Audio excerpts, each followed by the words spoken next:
Hello everyone, and welcome to our webinar tonight on NAATI recertification. I am very lucky indeed to have Aurelie Sheehan with me, and she is the manager for certification policy and development at NAATI. So this is as good as it gets, folks. We'll be hearing it from first hand from Aurelie. Aurelie, welcome. Thank you so much for joining us tonight. Thank you, Fatih, for inviting me. It's a pleasure. Just a little bit of housekeeping before we start, folks. You've got a couple of handouts there that you can download tonight. So you have the NAATI PD catalog there. If you already don't have one, you can just click on it and download it. And as always, I have put a copy of the Aussie Code of Ethics there for you. If you already haven't seen it in the last 3 days, you can download it and have a look at it again. That can be your read for this week. Okay, so you've got the PD catalog there, as well as the Aussie Code of Ethics. This will be an interactive webinar, so please do send your questions and comments through. We will try to address as many as we can, but we do have 550 attendees registered today, so please do excuse us if we do not answer all your questions tonight. But we will collate them at the end and then email them to you in the form of an FAQ, probably within the week or so after I touch base with Aurelie and hopefully get some answers from her too, as she is the expert. If you, for whatever reason, are late or you weren't able to attend today's webinar, the recording will be made available and you'll be notified of this tomorrow with an email too. But also we will be making this available for easy access on YouTube as well, on both NAATI's YouTube channel as well as All Graduates Conversations YouTube channel. All right, so I'd like to also thank you all for showing a great interest in tonight's webinar. We have 550 attendees, and so thank you very much for your interest. Just one moment. Okay. So the topics we'll be covering today will be the recertification process, and then the work practice requirements, followed by the professional development requirements, and we'll be actually finishing off with a simulation of submitting PD and work practice evidence. So we'll have a little bit of a chat about what recertification is, what's required to recertify, and we will actually finish off with Aurelie going through step by step how you can actually claim your PDs, how you can provide evidence for your work practice and other PDs as well. And we have created, or I should say, NAATI has been very kind to create a test candidate for us. His name is very interestingly John Smith, and John Smith will be uploading some of his PD evidence as well as work practice evidence to the MyNAATI portal with Aurelie's assistance at the end of towards the end of the webinar. All right, so a little bit of an informative session, and then followed by a simulation of how we can actually use the MyNAATI portal to claim, to upload the evidence and then claim our points and work practice requirements. All right, without further ado, let's continue. So, Aurelie, what is NAATI recertification and why was it implemented? Yes, well, first, thank you very much for everyone to attend this session. I'm really pleased to see there are so many people, so it's fantastic. The NAATI recertification is a process. Basically, when practitioners are issued with a new NAATI credential, these credentials are valid for a period of 3 years. And before the end of this period, they will have to submit a recertification application to maintain their credentials. So all the credentials expire after 3 years. So the process of recertification is basically a way for practitioners to demonstrate that they have kept active throughout this 3-year period, basically translating or interpreting regularly and meeting some minimum requirements, which we'll talk about. And also, it's a way for them to show that they have kept engaged with the industry through professional development and other industry events, such as being part of an audit committee or things like that, for instance. So why do we have the recertification process now? Well, a little bit of history. I'm not sure if everybody is familiar with the different stages NAATI went through. So before 2018, there was a revalidation process already in place, which had started in 2007. And before that, there was no revalidation process whatsoever. So the credentials were valid for life. So there was no way to really check if practitioners were keeping up to a professional standard in their practice or in their development activities. So in 2007, a revalidation process was introduced. And so all practitioners who were accredited from that date on had to go through that revalidation process, which was pretty similar to the current recertification process. Now, with the introduction of recertification and the whole certification system, which was introduced in 2018, all certified practitioners have to go through that recertification process. So everybody has to give evidence of their the maintenance of their practice and of their development. So it's a way to set a professional standard across the industry. Which brings us to our next slide, and you've already answered, you've already touched on most of these points, but just to reiterate why we've got to make sure that they're consistently working, constantly developing their ethical decision-making, constantly developing their professional skills, making sure that they're maintaining their language, and also contributing to the overall translating and interpreting profession. Yeah, that's correct. I haven't mentioned the ethical knowledge. This is part of the minimum requirements. As we'll see later on in the section, there are three main areas where practitioners have to keep up their skills or give evidence of this.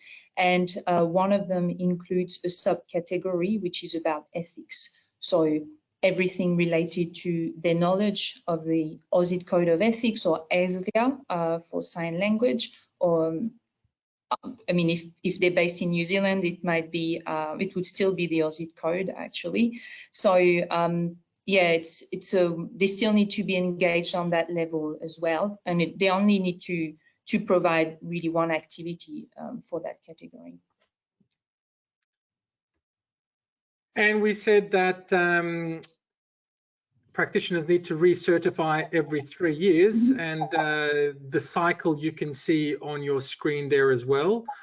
Take us through the actual cycle, please, Aurelie. So you get your credential, you let's say you sit your NAATI test, you're successful, and you become a certified practitioner. Yes, so you will be notified by email. You'll receive your result letter and your credential letter with a certificate as well. And as part of this process, you will also be able to create your MyNAATI account and to log into this to access a variety of tools. And among those, you have access to the logbooks to enter your PD activities or your work practice, and we'll look at that in the simulation. So when you get your credentials, they're valid for 3 years. So then you have to keep up your knowledge, you have to regularly translate or interpret. And after the period of 3 years, you will submit your recertification application, and all this happens via MyNAATI. So no more handwritten records or papers, it's all digital. So it's actually a very easy way to maintain your records without, and you can basically do that as you go. And we recommend that you do that as you go rather than wait at the end of the 3-year period. So once the recertification application has been submitted, it is assessed by NAATI. On the graph, it's within a period of 6 weeks. That's the latest. And then if you're successful, then your credentials will be valid again for a period of 3 years. And then we start the cycle again. Very good. And then we start the cycle again, and you can interpret and or translate for another 3 years. And then just making sure you're keeping up to date with everything again. Yeah, and just very good. Sorry, Fanny, sorry. No, when you actually get the successful outcome of your recertification, you will also get a new stamp or a new ID card if you're an interpreter, and that's free of charge. That's a very important point to make. So you will get a new stamp if you're a translator, and it'll have a new expiry date on it. And as an interpreter, you will get a new ID card, and that's I guess that's included in the recertification fee, we could say. Yeah, it's not an additional cost. It's part of the recertification application fee. Yeah. Very good. So what are the recertification requirements? So as you can see on the slide, there are two main categories, and this will be in the MyNAATI portal. The first one is work practice. So the work practice requirements will vary if you're a translator or an interpreter. If you're a translator, over the period of 3 years, the minimum volume of words to translate is 30,000 words. And if you're an interpreter, it will be 120 assignments or hours. So yeah, perfect. Thank you for that. So that's the minimum requirement. You will have to meet these requirements for each credential that you have. So if you, for instance, a translator from Spanish into English and English into Spanish, you will have to meet those requirements for both directions. So 30,000 words for one direction, 30,000 for the other. Got a couple of questions now. Has NAATI reduced the required number of PD points from 120 to 80 due to COVID-19? We were going to comment on this already. Can you tell us about this COVID-19 adjustment, please? Yes, so I mean, we've been faced with unprecedented circumstances. So NAATI has decided to pretty much write off 2020. So if 2020 is part of the recertification period, then you will only be required to provide 20,000 words for translation or 80 assignments for interpreting or hours. And for the professional development, which I haven't touched on yet, it will be reduced from 120 points to 80 points as well. Again, just on this, got a couple of questions. Can we recertify our translation and interpreting credentials as part of one application? I guess we'll show that. Yeah, so there would be, you would have to submit 3 logbooks, I would have to double check. As part of the professional development, you would only have to submit 1, regardless of the number of credentials that you have. I would have to double check if you have to do 3 different ones or just 1. It would be all within the MyNAATI portal, so the process would be pretty smooth and intuitive. Well, in our simulation, we will have our simulation practitioner, John Smith, has all the credentials, is able to translate into both directions, and is also an interpreter, which will answer that question as well. You can make all the applications pretty much at the same time, or you can upload them all at the same time. Got another very quick question. My certificates, or I'm assuming this means my certification is due in November. When shall I renew? I have both certified provisional interpreter and certified translation certificates. Do I need to meet requirements for both certificates? Thanks. So if you want to maintain both credentials, you would have to meet the requirements for both in terms of work practice. As I said, for professional development, you only need to fill in one logbook, so that would be 120 points regardless of how many credentials you have. Now, if your certification expires in November, you would pretty much have to submit a recertification application now in the coming months. And we'll see that in the MyNAATI portal as well. You can clearly see the date from which you can actually start to submit your recertification application. And generally, it's within a period of 3 months. So you're basically in that period at the moment. Very good. So we'll have a look at how you can log on to the MyNAATI portal during our simulation. I think practitioners, if you already are not familiar with the portal, it is very important that you do make yourself familiar with the MyNAATI portal, and you can actually have access to all this information and answers to all these questions that you have in your heads directly at the MyNAATI portal. But not to worry, we will have a little bit of a play with the MyNAATI portal just in a few moments. Okay, continuing on with the logbook.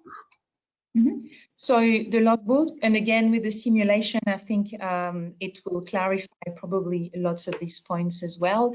As you will see, so to log in an entry of work practice for translation, you basically just need to click on one button and it opens a pop-up window where you can enter the details of the assignment, so the date of the completion of the assignment. I mean, it can vary here on the slide. As you can see, it can be the last day of the week or the month. You need to associate a date that's in relation with that assignment. And then you need to indicate the number of words. For most translation assignments, you would probably have an email or a work order which confirms the exact number. So that's great if you have that. If not, you can give an approximation. And of course, there's also a field to give a brief description of the assignment. It shouldn't be longer than 200 words. So yeah, like the example on the slide can just be completion of translation for a business partnership proposal, translation of app strings, or translation of a press release, that kind of thing.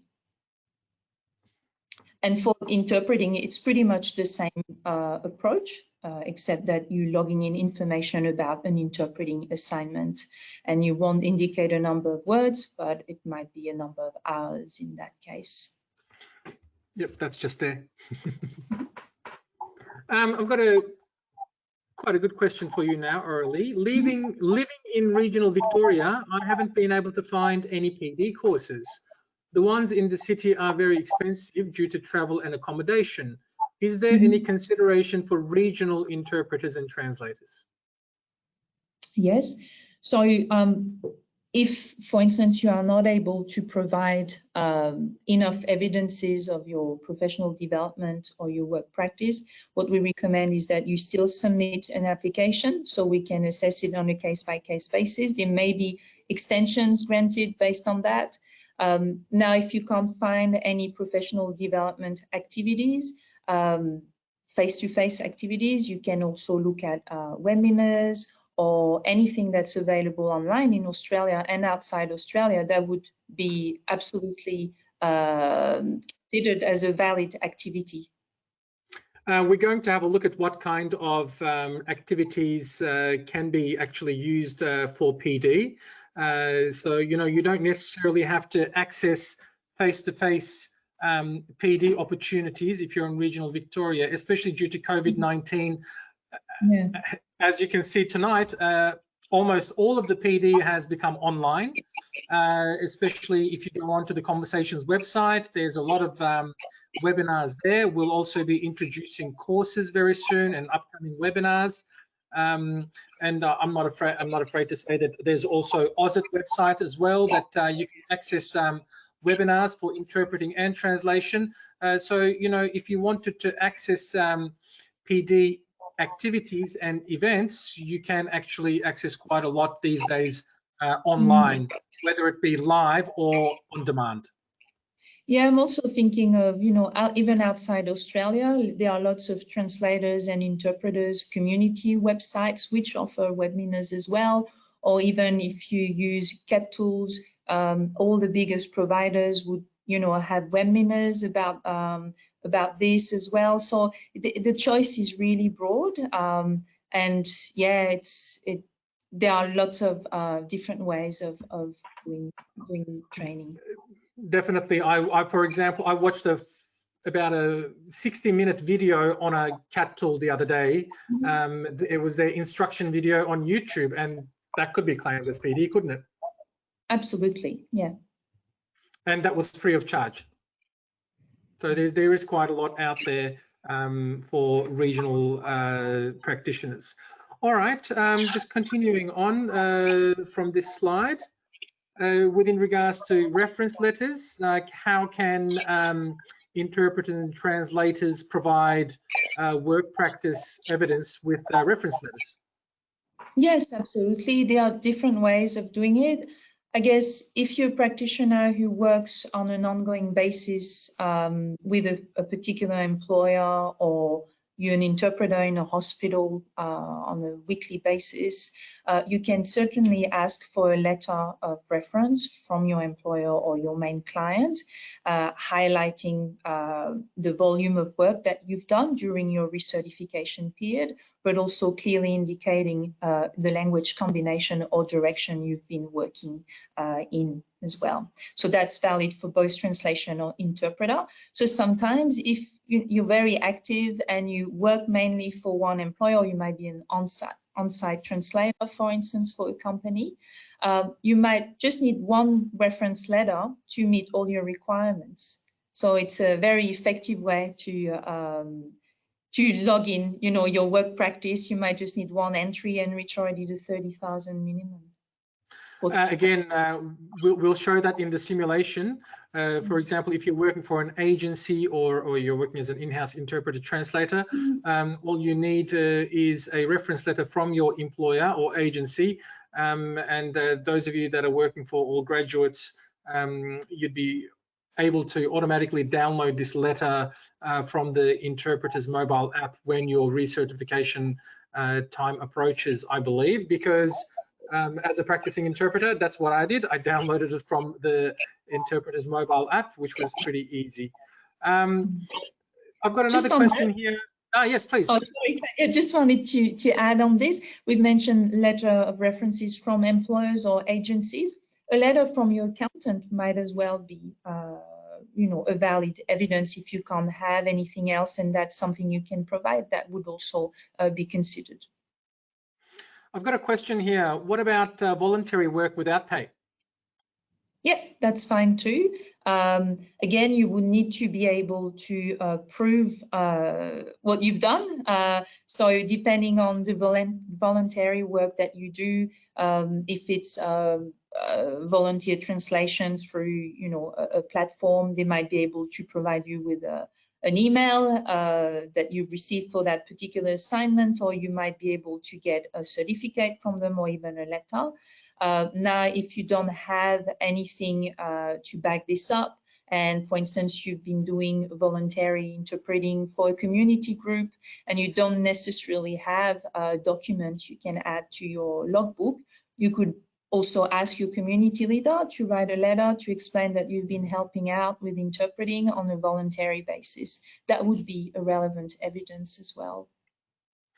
For example, you may be doing a lot of translation work for Red Cross as a volunteer. They could give you on a letterhead a letter stating how much work you've done. Again, just like the ones here, when you did it, what you did, if it was translation or interpreting, how many hours it was for, how many words it was. So they can again give you some kind of a reference letter. And for example, I know quite a lot of interpreters volunteered their time during the lockdown at the Ministry of Housing flats in some of the suburbs in Melbourne when they were under strict lockdown. And I know that a lot of interpreters provided their services voluntarily. And you're saying that because I know that they just went there and said, I'm an interpreter, how can I help, who can I help? If they're not able to get a reference letter from an organization, they can find a community leader and then get some kind of a reference from them. Yeah, look, it's an example. We do recommend that you provide evidences of your work practice or professional development. If there is a particular situation where you actually can't provide that evidence, you can still submit it in your application, but the recommended process is to provide some evidence. I haven't mentioned the auditing of the application, but we need evidences in case your application is audited. So we audit about 5 to 10% of the application we receive. This is generated by the system, so it's purely automated. There's no, it's not human decision. And so if your application is picked and you actually haven't provided evidences, we might require them. So that's why we recommend to do it as you log in your entries. And again, to come back to what you were saying, if it's a community type of activity and you can't really get an official letter, but you've been working with a community group and there's a community leader, they could write something for you specifying what you have done, and that would be considered as a relevant evidence. Thank you very much for that. All right, I want to move forward because we do want to still have enough time for the simulation. So we'll continue. So that was the work practice criteria. Now we're going to talk about the professional development criteria. So the professional development is linked to the PD catalog provided on the NAATI website. We'll see it's also accessible from the portal, so everything's integrated, which is very handy. For the professional development, you need to meet a minimum requirement of 30 points per main section. One is about maintenance of knowledge and skill. We've got everything here, fantastic. So skills and development and knowledge. So it's mainly around training and how you keep up your knowledge for your practice. Then there's a second category, which is industry engagement. So it's pretty self-explanatory. This is how you engage with the industry. So are you part of an audit committee? Are you attending an AGM? Or are you a trainer? A trainer, that kind of things. As a category, there's a subcategory which is for ethics. And so you need to meet a minimum, generally it's one activity covers the minimum requirement. We can see that in the demonstration as well. And then maintenance of language, which is how you keep up with your language knowledge. And I mean, it's relevant for all practitioners, regardless of the direction they work in, if they're translators. Obviously, if you are working into your lot and you're based in Australia, this is even more relevant. Like, you will need to keep up with the evolution of your language and the current terminology, and yeah. So this is something that you need to provide evidences of. And we already said that there is a professional development catalog available to download from your GoToWebinar app. It is also on the NAATI website, but it is also on the MyNAATI portal as well. And when you have a look at the MyNAATI portal, we will do in just a couple of minutes now, everything's categorized there as well. So it is very straightforward. There's a lot of drop-down menus. So it is a very, very helpful and user-friendly portal. So congratulations to NAATI on building such a portal, actually. Thank you. It's very intuitive to use as well. So if you'll see very soon, if you're not very tech savvy or not sure about how to use it, once you've done it a couple of times, it's a very easy process, very intuitive. Yeah, so it will save you a lot of time. So yes, you will see a lot of categories there in the 3 different categories, and you'll see a lot of points for each category. But of course, there's so many other things that's out there that could potentially be used towards PD. So there's under each category, I believe, that practitioners are able to nominate additional relevant PD activities which are not listed in each section. So if they think that it doesn't necessarily belong in a category, they can nominate for each section.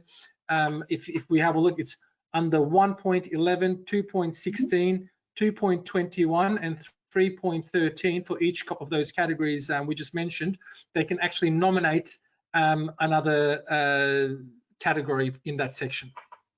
Yeah, that's correct. So it is not restricted to what's available in the catalog. There are lots of options in the catalog, which helps you find activities and have variety as well around the activities you engage with. However, there is this option. So as long as it is relevant to your practice, to your languages, these will be considered as well. So it's definitely not restricted to what you can see in the catalog. Quick question here. Does a trip to the country of your second language count towards maintenance of language? We will show that very soon. The quick answer to that is yes. Okay, yeah, but yeah. Sorry. No, please go ahead. As long as it's the language you used for your translation or interpreting work, that would definitely count towards that, yes. Very good. All right. Just before we start our simulation, keeping evidence. For each entry, we said that you will need to select the PD category and requirement, nominate the date you completed the activity, write a short description of the activity, like attended a NAATI recertification webinar with Aurelie Sheehan. Yes, so I think it will be easier actually to simulate because you can see how we do that. But yes, these are the fields that you need to fill in, and they're all required. So yes. All right, well, that's it for the presentation. I'm going to now hand my screen over to Aurelie. So now we have created a test candidate. His name is John Smith, and I believe he is a German interpreter translator. That's correct. We're going to now show you how John is going to be showing evidence of work practice as well as PD. Over to you now, Aurelie. Thank you very much. Do I have access already? Clarissa will sort out your access very soon. Yes. So as we're sorting this out, I just want to mention that the portal, the demonstration I'm going to do, uses test account in our testing environment. So it will not reflect the minimum requirements in terms of Word or in terms of PD points. It will only show the requirements for 1 year. However, when you log into your portal, you should be able to see the total requirement for your recertification period. So just flagging that now, and I will share. Thank you very much. So this is the login page to the MyNAATI portal. So if you already have an account, you would be familiar with this. You just need to sign in. If you've been recently certified and haven't created your account yet, you can access this page from www.naati.com.au/mynaati. And when you're on this page, you can create your account by clicking on click here to register. So I'm just going to sign in here. So it is a test environment, so you might see a few funny things here. Just don't pay attention to them. So this is the main, just going to see if I can remove that. Yes. So this is the main screen. So it's your dashboard, and from there you can access a variety of tools. We'll be focusing on my logbook today. However, I'll just give you a quick overview so you can update your details. These are the details that will display on the NAATI directory. If you elect to do so, you can also decide not to, and you can do that from this section. Changing your password to your account if you need to. In this section, My Credentials, you will be able to access your certification letter, which you receive once you have been awarded a credential. You can also download your certification certificate.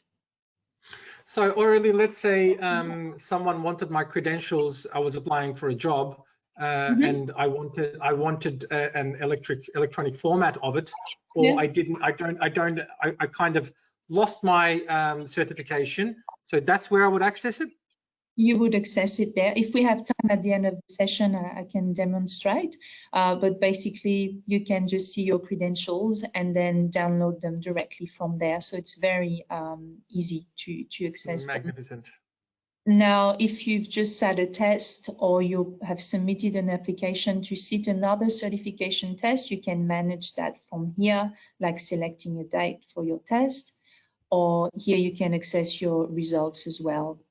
Any payment that you do is accessible from here. Basically, you can have a record of your invoice in this section. This is limited to our examiner and role players. So if you are not a role player or an examiner, you wouldn't see that on your portal. And then for any applications you need to submit, this is where you go, and that includes your recertification application. Unfortunately, I won't be able to demonstrate that part due to the nature of the testing environment I am using. However, we will now focus on the logbook. So I'll just click here. So this is where you will log in your work practice and your professional development. So as you can see here, our mock practitioner, John Smith, holds several credentials. So he's a certified translator from English into German, but also from German into English. And he's also a certified interpreter in the same language combination. So for him, it means he will have to fill in 4 logbooks if he wants to maintain his 3 credentials. So one for each credential for the work practice, and only one for all his credentials when it comes to professional development. So let's start with the professional development, and then I will show you how to enter work practice for one of his translation credential and also for the interpreter credential. Just to clarify, Aurelie, if I have those 3 credentials, I only have to do one professional development logbook for all 3 credentials. That's correct. I don't have to do a separate logbook. It's not 120 points for each credential. It's 120 points for all my credentials. That's correct. For professional development, there's only one logbook, and then you need work practice evidences for each of your credentials. Yeah. Yes, thank you. So I'll just go here. So as you can see here, I've referred to that earlier in the presentation. You can see the start date of your certification, your credential. So that's when basically your recertification cycle starts. And then you can see the expiry date of your credentials. That's the end of your certification cycle. And here in the middle, this is the period from which you can start applying for recertification. So you have a period of 3 months basically to do that. Now here we have the pie chart, which will get updated as you enter PD activities in your logbook, and it's an easy way to track your progress. So as I mentioned, it only shows the minimum requirement for 1 year here, but in normal circumstances, it would be 120 points. And currently, if 2020 is part of your recertification cycle, it will be 80 points. So as this gets updated, you will also see the requirements getting updated there. So you can easily see at one glance if you've already met the minimum requirement. So the numbers will be slightly higher in a normal account. So it'll automatically show you there as you are uploading your evidence, and then you can see what you need to focus on. If you've already gotten, let's say, 50, 60 points from skills development, and you're lacking points in maintenance of language, there's really no need to go and do more PD on skills development and knowledge. You probably need more evidence of maintenance of language, and it's a really good way of guiding you where you need to do more, where you need to provide more evidence on. Yeah, and so the minimum requirement for each main category will be 30 points for a full cycle. However, it doesn't mean you have to stick to 30 or 120 overall. Some practitioners might be at 300 points, because they're very active, very engaged, they do lots of things. And so they're accumulating a lot of points. You can keep, you can keep logging them in. I think that's even more relevant for work practice if you've exceeded the minimum requirement, you can actually get more points if you exceed that requirement. I would have to double check the catalog. I don't have the numbers in my head right now. However, you can, if you, for instance, I think it's around 70,000 words, but don't quote me on that. You might get an extra 20 points because you've actually exceeded the minimum requirement. So that's an acknowledgement of the extra work as well. But that's for work practice. So I'll just come back to professional development. So here, as you can see, there's a link to the professional development catalog. So if I click here, I can actually access the PDF version. This is the same version as you would find on our website. And here you can clearly see each category. So skill and development and knowledge. So you've got the category number here, the description of the activity, and then the requirements. So requirements are either a number of hours for a particular event. It might also be a number of words. If we look at the next category, for instance, if you've written or published articles, there would be a word requirement there. As we mentioned earlier on, this is the extra category here, 1.11, for instance, for the first category, which is the one where you can use to log extra activities which are not listed in the catalog. And we've got a similar one for each category. Here we've got the category for ethics. And finally, the maintenance of language. So I'll go back to our logbook now. So if John Smith wants to log in an activity, so for instance, we talked about maintenance of language. So he's gone for a trip to Germany and spent a couple of weeks there. So he wants to log this in. So you just click on add activity and then you choose your category. He's actually spent 4 weeks there, Aurélie. 4 weeks, yeah. So the category for travel is travel to your country is 3.4. So you just select this, and then as soon as you've selected the category number, you can see the description, so you can double check you've chosen the right number. If you don't remember the number, I recommend you have either a printout of the catalog with you, or you just have the catalog open on another tab so you can have a quick check. And then the requirements, so we've said it's either the duration or the volume of words. So he's gone there for over 4 weeks, or just 4 weeks maybe. 1 to 4 weeks, yeah. Yeah, so that's worth 10 points. And he's come back the 1st of July 2021. The dates are slightly different, doesn't matter. The process is the same. So that's the completion date of this activity. So here we can just type in trip to Germany. The notes section is if you want to add more information about a particular activity. You've got a limit of 200 words. So if it's a bit longer, you can use it. You can use that section. Now we need to provide some evidence of this activity. A plane ticket or booking confirmation is absolutely acceptable. So I've got a plane ticket. I'll just click here. So you see that's how it looks at the bottom. And here in my files, I've got plane ticket here. I won't open it, but this is the plane ticket that is for the trip to Germany. So it's relevant to this activity. And then you can see here. Once you have done that, you can just click on add. And automatically the pie chart will update. And you can then see your PD activity here. So if you had some notes, you would see them there as well.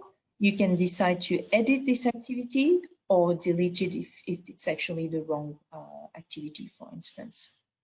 And now you can see here in this example, again, the minimum is 10 points for this particular example. It would be higher normally, but we can see the minimum requirement has been met. So it's already ticked off, and you can see that this category here has already reached the minimum requirement.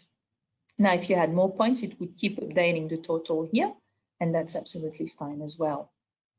So now I can give you another example of an activity. For instance, one of those activities which are not listed in the catalog. So I'm just thinking, for instance, reading a book about translation theory, that would be absolutely acceptable as an evidence or as an activity of professional development.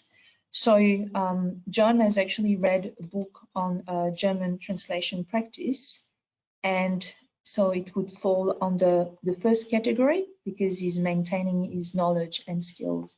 So this is the additional one. Practitioners are invited to nominate additional relevant PD activities. They all attract a minimum of 10 points. And let's say he's read the book by the 1st of April 2021. There we go. Now, we need to provide some form of description for this because there's no certificate attached to that activity. So what you can provide in a case like this is, well, first the references to the book, also a little blurb about the book itself and how it contributed to your practice or your development. As proof of evidence, you can add the receipt of the book.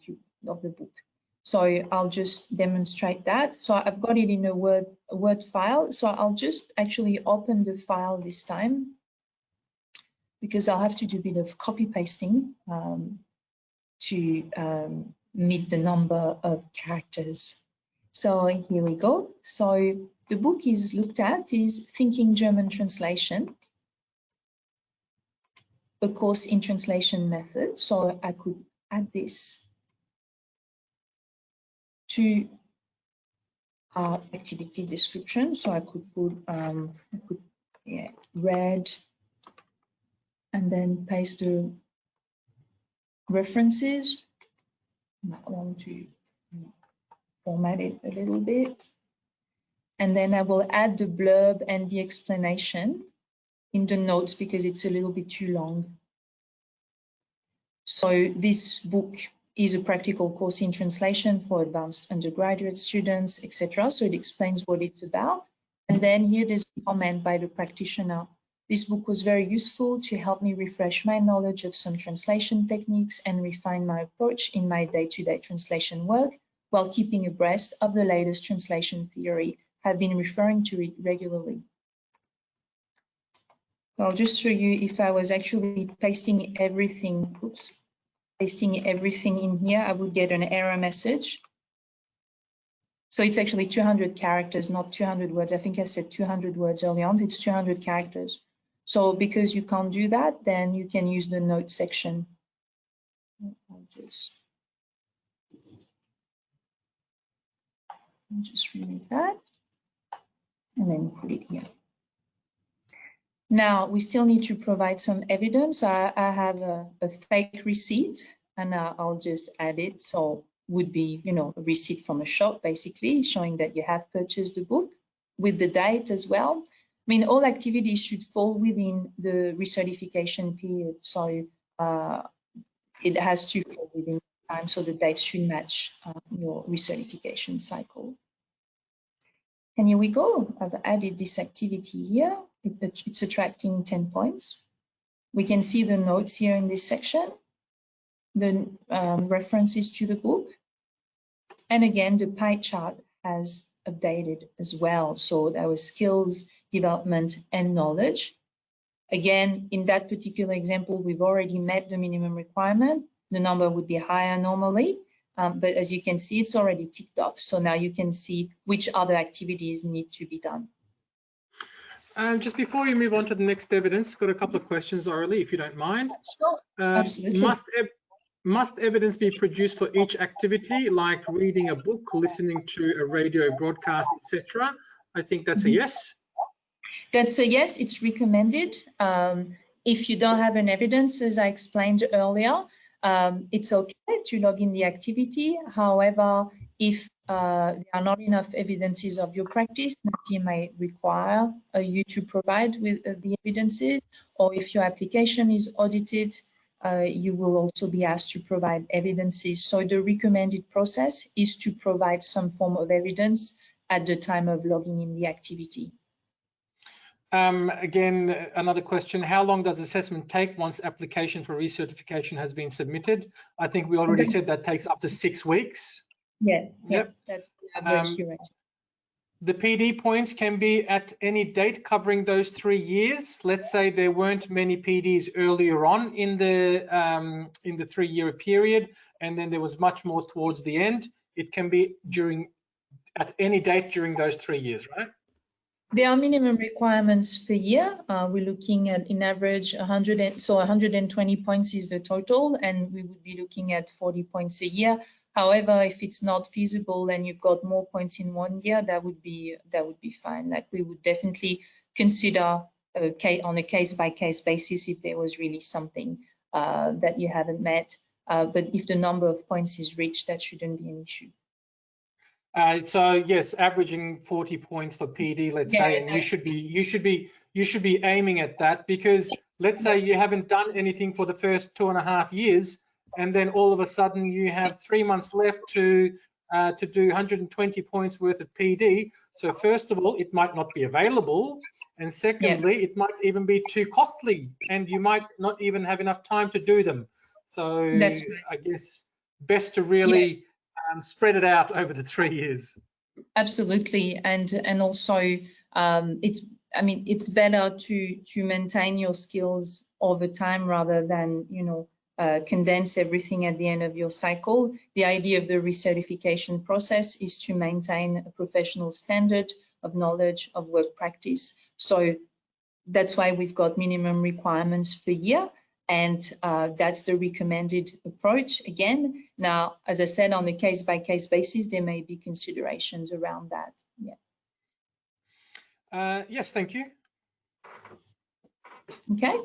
I don't know how we're doing with time. Perhaps I should... yeah, we've got another 5-10 minutes or so. Yeah, so what about actually demonstrate some work practice? Work practice. Yeah, so I'll just go back here. And let's enter some work practice for the interpreter credential. So as you can see, it looks pretty much the same as for the PD logbook. So you can see your recertification dates as well, they're the same. Here you've got a progress bar. So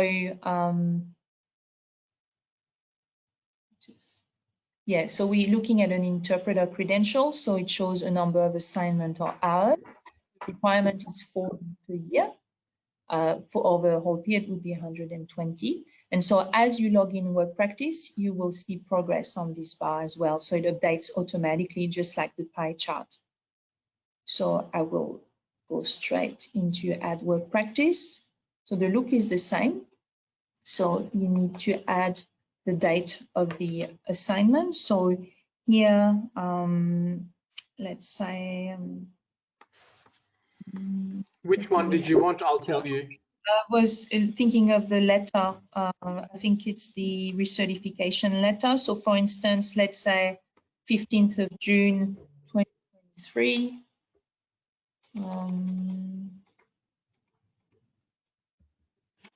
It's 2021. And just what we've got on the evidences. And John Smith has done actually over the whole period, he's done 645 hours of interpreting. So it's definitely the minimum requirement. And I think this was interpreting, for instance, ongoing interpreting assignments for all graduates. Yep. Mm-hmm. And so in this case, because it has been an ongoing contract with all graduates and he's done obviously a lot of regular work for them, John has asked for a letter from the agency, which will cover all the work that has been done. So this time I will drag and drop. So that's another way of adding files to your entry. So you can click and upload, or you can just drag and drop. So I'll open my folders there. And I've got a recertification letter. I might just open it so you see how it looks like. So we've got basically all the information. So John has been working since 2007 with all graduates. And now we've got specific information about the recertification period. So during that time, he has done that amount of assignments. And as you can see, we've got the name, we've got the practitioner number, and the languages are also mentioned. On top of that, he's been doing a lot of translation work. So he could reuse the same letter for his translation credential. It doesn't matter if it's an evidence that's used for another credential, as long as it's relevant, and in that case it is, he can certainly just use that letter for his translation credential. So I will just drag and drop it. There we go. And we can see here. You also have the option to delete it if you need to. And if you want to add another one, oh no, I thought that was, no, doesn't do anything here, sorry. Oh no, you can actually add, that's what I thought. So if you had a second one for the same assignment, you could add it here. And you just click on add. And what happens? Here we go. We've got our entry, and because he's met the minimum requirement already, he's basically done with that credential. He can still log in other assignments that he's done, and that's great because it can attract more points.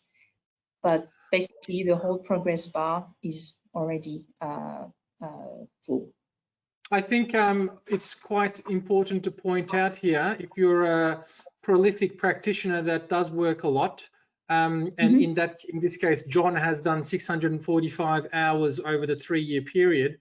Now, John is also entitled to claim 20 points from the maintenance of language category, like we said earlier. So because he's done so much work, he can actually claim another 20 points from maintenance of language.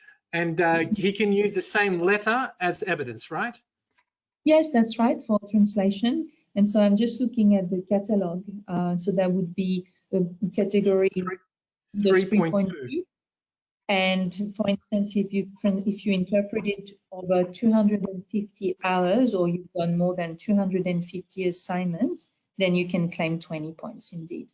So there are different levels. If you've done between 200 and 250 hours, that would be 10 points. So it is worth, you know, logging in. I mean, here we've got the example with just the one letter, which is great, but you might not have that, and you might have lots of little assignments from a variety of clients. And if you log them in regularly, then you can also reach, you know, a higher number than the minimum requirement and get those extra points. So it's worth doing that. Thank you. Just a reminder, now there are a lot of attendees, and we do appreciate all your questions. Unfortunately, we can't answer all of them live tonight. I'm answering as many as I can, but rest assured, we will compile all the questions afterwards, and then we will send you an email with all the answers on there. So eventually all the questions will be answered. So please do excuse us if we are not able to answer every single question. Thank you, Aurelie. Just a few more minutes left. Maybe we can upload another work practice criteria for translation this time. Yes, so I'll just go back to the logbook. And here, so what do we have? I think we've got some into English. So let's look at this one here. And so it's the same presentation every time. I just go to add work practice. And so here in this case, John has done a translation assignment of 3,000 words. So that was completed on the 20th of October, 2021. It was 3,000 words. Now, this assignment was the translation of official, legal documents. And so as evidence of this, we will upload an invoice.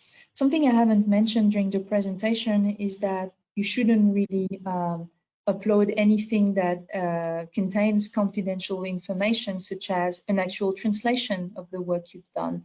NAATI doesn't require that you do that, so it's more about an evidence of the work in question. It could be a work order, an invoice is okay. If there is sensitive information on the invoice, you can hide the name of the customer. That's absolutely fine. We should be able to clearly identify the assignment and that it is indeed an evidence of the assignment you're logging in. So I'll just do that. I'll click here and I'll add the invoice that we've got here. And then we just click on add. And we can see the progress to 3,000 words. So he still has another, in that example, 7,000 words to translate.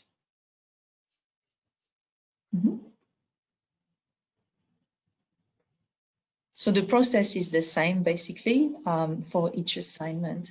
And yeah. And if he adds the reference letter that he got from all graduates onto the same, that'll take him over the. That's right, absolutely. The required. So that was 15th of June 2023, and for the number of words, he had 27,345 words for into English, and that was ongoing translation work with all graduates. And so we can use the same letter again, which was this one. And we looked at it early on and we could clearly see the volume of words that was done for a particular direction. So that's the information we want, with the practitioner number as well and the name. And we just add it here, and we can see now he has met the minimum requirement, he's actually exceeded it. So for translation, if we refer to our catalog, sorry, I will have to have a quick look at it. Yeah, he didn't quite make it there. He needed to do between 50 and 70,000 words to be able to get an extra 10 points PD, and anything more than 70,000 words is 20 points.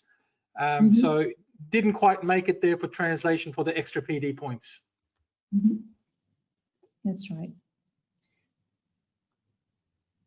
So do we have any questions about this? Look, there's quite a lot of questions coming through. I think, is that it for our simulation? And then after this, I think once it's completed and then you are eligible to apply at that date. That's right. So then when you're ready to submit your application, and as I said, I can't demonstrate it here, but you would go into submit an application and you'll be able to submit your recertification application there. There'll be a form to fill attached to that, and you'll submit everything via MyNAATI. So go on to the MyNAATI portal, have a little bit of a play. If you go into your work practice requirements and PD requirements, you will actually see, as we saw before, if you can show that screen again, the My Logbook screen. As you can see there, it'll show you there when you go into the credential or the professional development, it'll show you when you need to apply. So as you can see there, your recertification eligibility date is for this candidate, 21st of June 2023. So they can actually start, they can apply for their recertification after that date if they have all the required points and the work requirements. That's correct. And then once that, Sorry, just a question that comes through. Yeah, sure. What happens to the certification if a person achieves enough points but does not cover all the categories? For example, 120 points in just 2 categories, not 3. Well, there's a minimum requirement for each category. So we might ask for evidence of you know, what, if anything has been done for the other categories which hasn't been logged in. To be on a case-by-case basis, but there is a requirement of a minimum of 30 points per category. So they each practitioner should actually acquire a number of points for each category. That might be a case where the application is rejected, or on a case-by-case basis, the practitioner might be given an extension to get the extra points, but that would be only on an individual basis, so it's not a general approach. If you have a look at your professional development category that you can download from either this app or from the NAATI website or from the portal, you can see that it clearly states that you have to have a minimum of 30 points from each category. That'll bring it to 90 points.